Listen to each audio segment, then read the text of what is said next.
get high with less. How to get high with less? Mike Gonzalez.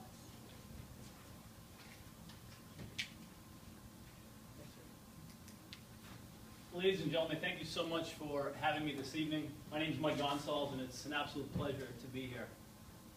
This is not what you think, FYI, the title of the speech. Question for you. If exercise is so good for us and provides us with so many benefits, why is it that so few people do it?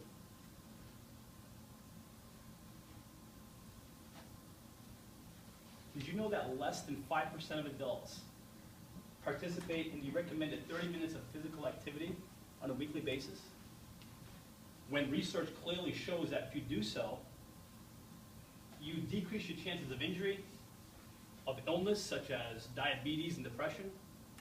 More specific to all of us here, studies show that exercise actually boosts your confidence, your energy, and your happiness. Things we could all use when we're creating our speeches and delivering them here. Yet 1 in 3 adults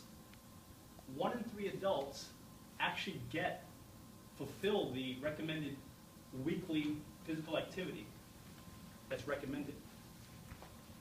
1 in 3.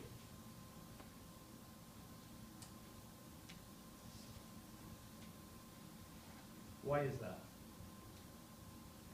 According to Boston University's very own Michael Otto, a professor of psychology, when you start a new exercise program and you start off too aggressively, there's a good chance that's turning people off from exercising. And let's look at the reason why. Because when you start a new exercise program,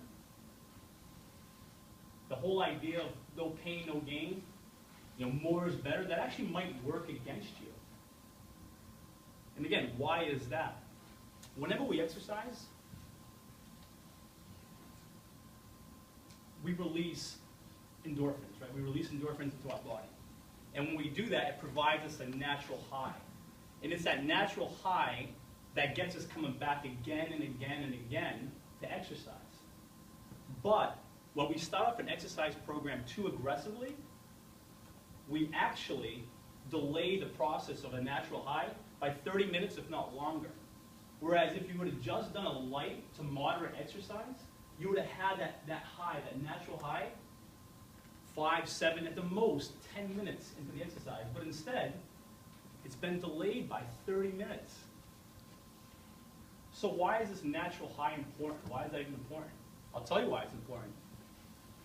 Because that's that natural high that gets us coming back again and again and again, because that natural high we experience, it's very similar. It has the same addictive behaviors that nicotine, morphine, and even heroin have. Now, of course, the natural high is way better for us, of course, but it provides us a lot more benefit. Benefit of giving us that natural high to keep coming back to exercise again and again and again because of its addictive qualities. So what do we do?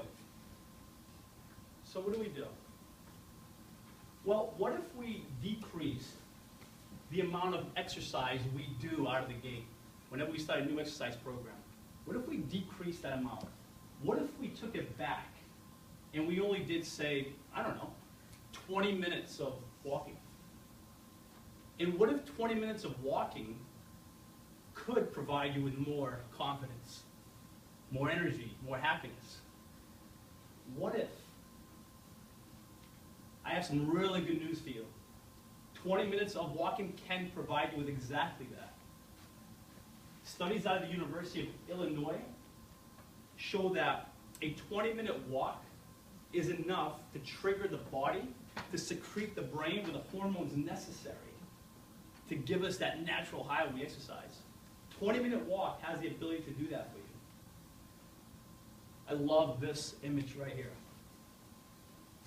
Get out of the way, I want to make sure everyone can see it.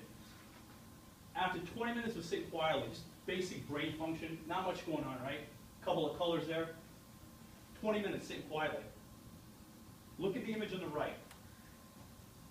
Lot bigger surface area, a couple more colors going on. For the sake of this discussion, that's just showing us that there's more activity going on in the brain, more hormones being secreted, endorphins, serotonin, dopamine, giving us that natural high when we exercise. More confidence, more energy, more happiness. 20 minutes of walking, all that's going on. Wow. Incredible.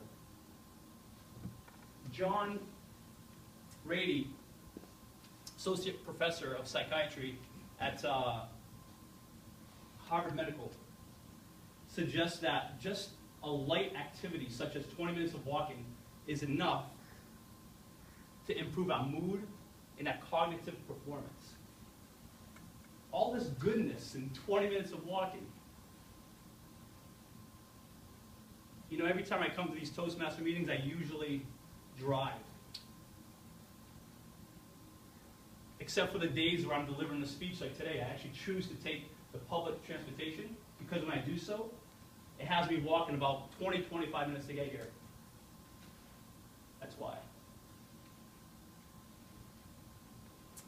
We're all here because we want to be better. We want to be better public speakers.